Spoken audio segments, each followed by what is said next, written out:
যে খবরের দিকে নজর রাখবো, মার্কিন কোষাগারে তালা ঝুলছে রেকর্ড ৩৯ দিন। অচলাবস্থা ভাঙতে বড় শর্ত ট্রাম্প বিরোধী ডেমোক্র্যাটদের, অন্তত ১ বছরের জন্য চালু রাখতে বলা হচ্ছে এই পরিষেবা।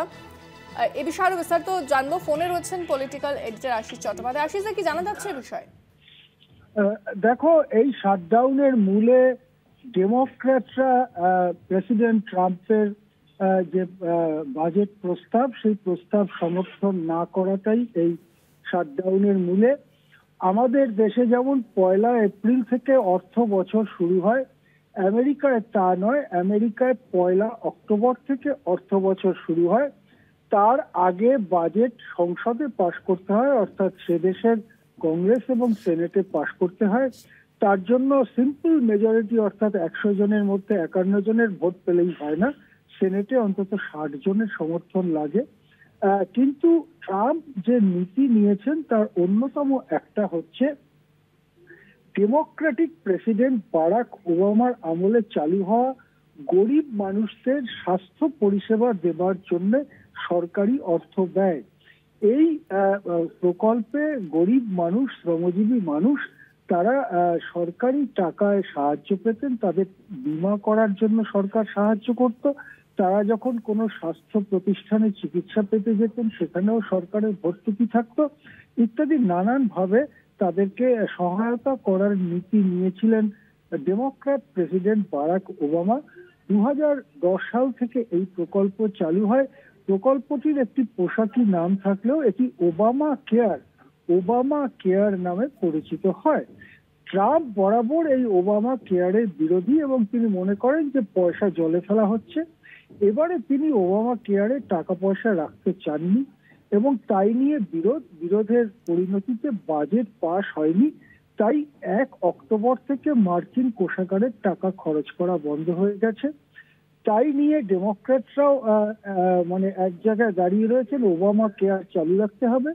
আর রিপাবলিকানরা ট্রাম্পের নেতৃত্বে তারাও ওবামা কেয়ার বন্ধ করার জন্য একেবারে দৃঢ় প্রতিজ্ঞ। এই অবস্থায় আজকে ৩৯ দিনে পড়লো, যা মার্কিন যুক্তরাষ্ট্রের রেকর্ড। এর আগে ৩৪ দিন শাটডাউন ছিল এই ট্রাম্পেরই প্রথম যখন তিনি প্রেসিডেন্ট হয়েছিলেন সেই সময়তে। যে আলোচনা চলছে ডেমোক্র্যাটদের সঙ্গে রিপাবলিকানদের, যেটা জানা যাচ্ছে যে ডেমোক্র্যাটরা বলছেন অন্তত ১ বছর চালু থাকবে, এই প্রতিশ্রুতি দেয়া হোক, তাহলে তারা বাজেটের পক্ষে ভোট দিতে পারেন। কিন্তু এখনো পর্যন্ত রিপাবলিকানরা, অর্থাৎ ট্রাম্প এবং তার দল, ওবামা কেয়ারের পক্ষে দাঁড়াতে রাজি নয়। তারা ওবামা কেয়ার বন্ধ করে দিতে চায়। এদিকে নিউ ইয়র্ক সহ বিভিন্ন যে ভোট হয়েছে মার্কিন যুক্তরাষ্ট্রে, তাতে দেখা যাচ্ছে যে ডেমোক্র্যাটদের শাটডাউনের জন্য দায়ী না করে বরং ডেমোক্র্যাটরা যে দাবি করছে ওবামা কেয়ার বা গরিব মানুষের জন্য কিছু পয়সা কড়ি খরচা করার, তার পক্ষে দাঁড়িয়েছে সাধারণ মানুষ। সুতরাং ডেমোক্র্যাটরা নতুন শক্তি পেয়েছে এই নির্বাচনগুলোর থেকে। তারা তাদের দাবিতে অটল। এই অবস্থায় ট্রাম্প কি পুনর্বিবেচনা করছেন? তাহলে কি ওবামা কেয়ার ১ বছরের জন্য চালু থাকুক, এইরকম কথা ট্রাম্প মেনে নেবেন বলে ভাবছেন? ট্রাম্পের দিক থেকে কোনো স্পষ্ট উক্তি আসেনি এখনো পর্যন্ত, কিন্তু প্রবল আলোচনা চলছে। ট্রাম্প আবার অন্য কোনো চালে ডেমোক্র্যাটদের মাত করার চেষ্টাও করছেন। এখন দেখার যে এই আলোচনার ফলশ্রুতি হিসেবে চলতি সপ্তাহে কিছু হয় কিনা।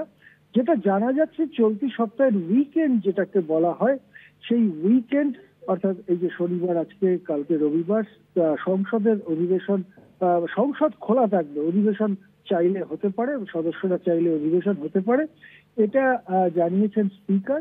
সুতরাং যদি একটা রফা হয়ে যায় তাহলে চলতি সপ্তাহের উইকেন্ডে একটা বাজেট পেশ হয়ে শাটডাউন উঠে যেতে পারে। তা না হলে শাটডাউন চলবে এবং আমেরিকার মানুষ অশেষ দুর্দশায় পড়েছেন এই শাটডাউনের ফলে। সেই ব্যবস্থা যদি রফা না হয় তাহলে সেই ব্যবস্থার অবসানের কোনো ইঙ্গিত মিলছে না। ধন্যবাদ আশিস।